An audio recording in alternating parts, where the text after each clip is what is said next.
เช้าวันใหม่ณท้องทุ่งวัดโป่งชัยตำบลบ้านสาอำเภอชะอมจังหวัดลำปางเช้าวันนี้อากาศดีมีหมอกลงหลังฝนตกผ่านลงไป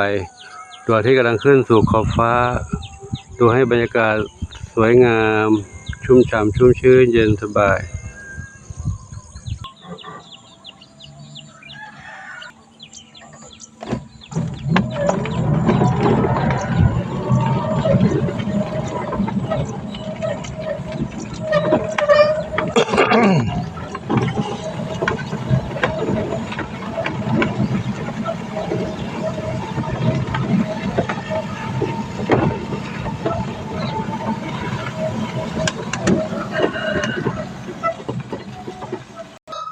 เข้ามาในวัดก็ร่มรื่นชุ่มชื้นเย็นสบายใต้เมฆไม้นาอากาศเย็นสบายเต่ากระต่ายเหมียวหมาไก่เด็กวัดโป่งชัยเราหลวงปู่อยู่นี่กันเหมียวใครอยู่นี่ส้มขาวเล็กแพนด้าเทาขาวใหญ่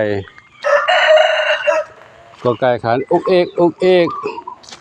มาด้านนี้สีหน้าส้มทองอ่อน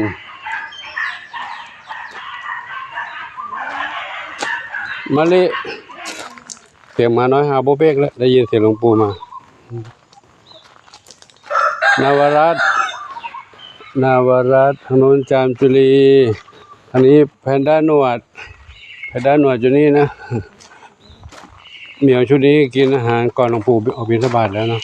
เดี๋ยวไปดูน้องหมาน้อยก่อนหมาน้อยโบเบกนะต้องมาดูทางโน้นก่อนดูหมาน้อยก็ดูน้องเล็กก่อนน้องเล็กอยู่ในนี้น้องเล็กน้องอันนี้ใครจินตลาน้องเล็กเด็กน้อยโอ้ไม่เหมียวกินอาหารหมดถ้วยเลยหมดจานเลยน้องเล็กก็เมื่อเช้าให้นมมากินแล้วหมดไหมลูกกินนมหมดไหมกินนมแพะซองกินนมแพะซองอ้าวเมื่อเช้ายังกินนมอยู่จากไปถึงแล้วเดี๋ยวหลวงปู่ช่วยน้องเอามาก่อนจากไปถึงแล้วเนี่ยอ๋อยังไม่ไปแล้วกำลังป่วยอยู่เดี๋ยวแยกน้องออกก่อนป่วยอยู่นะอยู่บนที่กันน้องนะอยู่ที่กันน้องนะเดี๋ยวก่อนอะไรขาดภูมิต้านทานเนาะอยู่นี่กับลูกนะไปบ้างนะแยกน้องป่วยออกเหลือสองเหมียวทีนี้กินนมแล้วก็กินนมเด้อเขาขาดภูมิต้านทานเนาะเขาไม่มีแม่ทีนี้ก็นะลูกนะผมไปดูน้องก่อนนะทำไมเป็นอะไรไปเรื่อยๆล่ะเป็นอะไรจากกันไปเรื่อยๆเนี่ยปู่ก็เศร้าใจแล้ว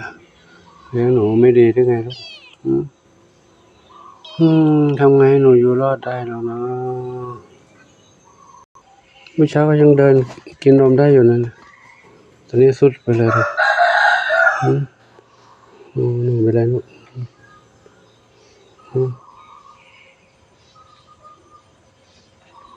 สู้ๆลูกเด้อสู้ๆนะลูกนะเป็นไรไม่รู้เจ้าหมาน้อยความถาดทำไมความถาดอาหารทำไมประท้วงหลวงปู่เหรอประท้วงหลวงปู่กินอาหารความถาดเลอะเทอะหมดเลยนะเจ้าหมาน้อยนี่น้ำตาลขาวน้ำตาลจุดอยู่นั่นน้ำตาลเข้มกาแฟโกโก้ชาเย็นน้ำตาลขาวกินอาหารก็คว่ำถาดคว่ำกระมังคว่ำถ้วยทำไมโลกอยู่ดีมีสุขนะเราโชคดีลูกนะโชคดีนะถ้าอยู่ข้างนอกนี่อดแล้วไม่มีอะไรใครให้อาหารกินแล้วอยู่ที่นี่มีอาหารกินมีที่หลับที่นอนสบายแล้วน้ำตาลจุด น้ำตาลเข้มกินอาหารแล้วพักผ่อนนี้ลูกเนอะวันนี้ยังไม่ได้ออกข้างนอกนะลูกปู่ทำงานข้างนอกดูนะปู่เตรียมรีบเร่งทำบ้านน้องเหมียวเนาะเข้ามาในบ้านใหญ่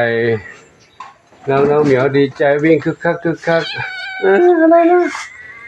นะจุ่มจิ๋มน้อยอ้อนหลวงปู่นะจุ่มจิ๋มน้อยจุ่มจิ๋มน้อยทองเล็กดำเล็กหางกวัก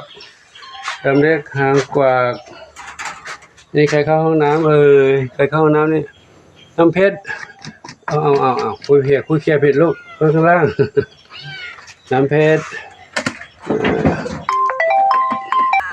อะไรลูกแม่ยินดีกับลูกขนุนกับแตงไทยกับขนุนแม่ยินดีอยู่นี่เนาะนี่ใครนี่ทองนี่ใครนะดีกว่ามีสุกส้มขาวใหญ่ดำสนิทขวัญจิตอันนี้ข้าวเม่าข้าวหลามทองเข้มข้าวหลามดำทองเข้มสีทองข้าวเม่าอยู่นี่สีอ่อนนี่หนึ่งเดียวอันนี้เทาเล็กมาด้านนี้สิด้านนี้น้องเหมียวมาเตรียมมารอแล้วนั่นเตรียมมาเข้าบ้านใหม่รอแล้วอยู่ฝั่งนี้กันนะเนาะฝั่งนู้นไม่มีที่อยู่กันนะนี่คายนี่กุหลาบเจดีเพชรดำน้อยอันนู้นขาวเทานั่นใครจำไม่ได้แล้วอันนู้นไปแตงโมโอ้เจ้านกน้อยบินมายังไงลูก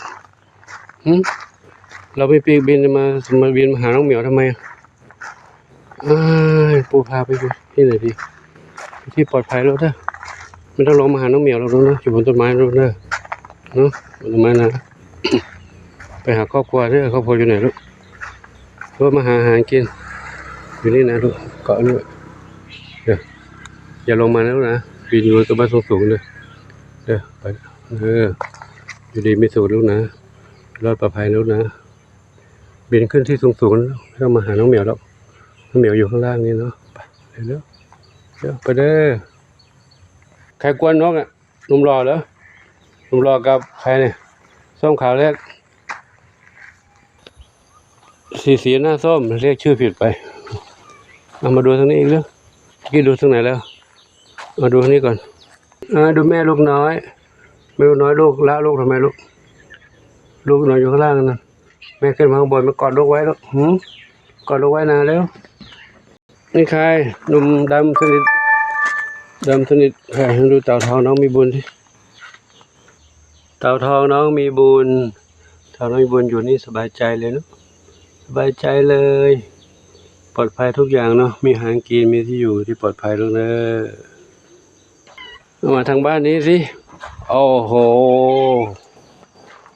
หรอกันเป็นแถวเลยต้อนรับหลวงปู่เป็นแถวเลย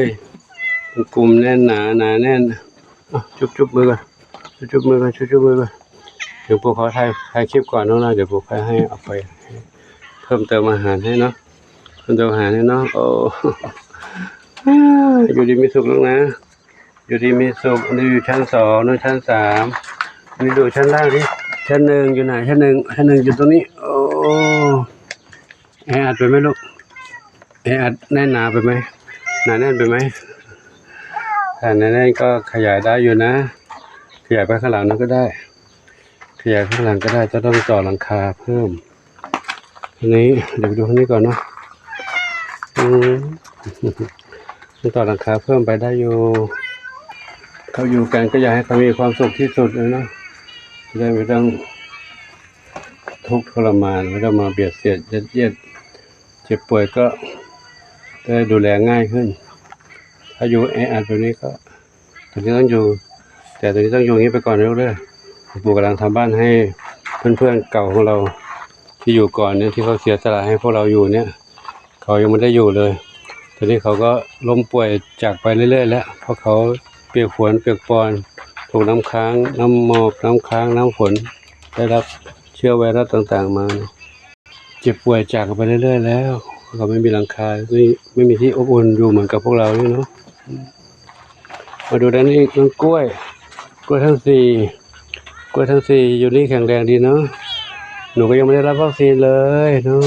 ถ้ารับวัคซีนแล้วเดี๋ยวบ้านใหม่เสร็จพอดีจะได้ไปอยู่บ้านใหม่กันเนาะกว้างๆขึ้นนะลูกเนาะอ่อนแล้วนี้ดูนี่แม่ทั้งสองอยู่ตรงนี้ไม่แออัดเลยเนาะอยู่สบายเนาะลูกนี่อีก2เมียก็อยู่นี่สบายดีเนาะลูกนะตอนนี้2 สาวใหญ่ตรงนี้2 สาวใหญ่อยู่กันตรงนี้อยู่ดีมีสุขลูกนะอยู่ดีมีสุขนะใครกินข้าวไม่อิ่มก็กินต่อได้ลูกเนอะต่อได้เนาะเดี๋ยวปู่ทำงานอยู่แถวนี้แหละไม่ได้ไปไหนไกลหรอกแถวนี้เนาะกินไฮเมกกันกุบกับ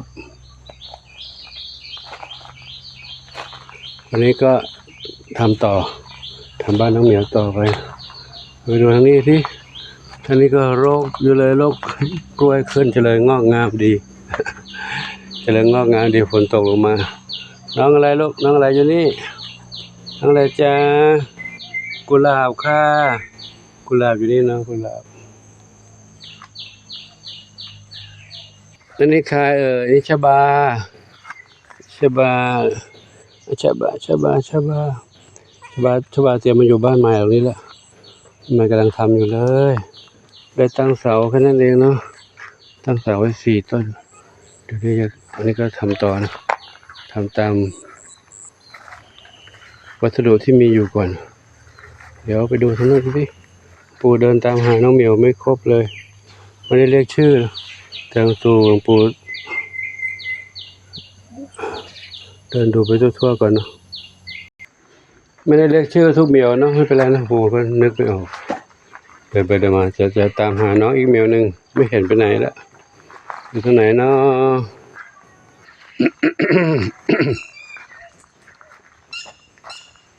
เจ็บนกร้องเจ็บละ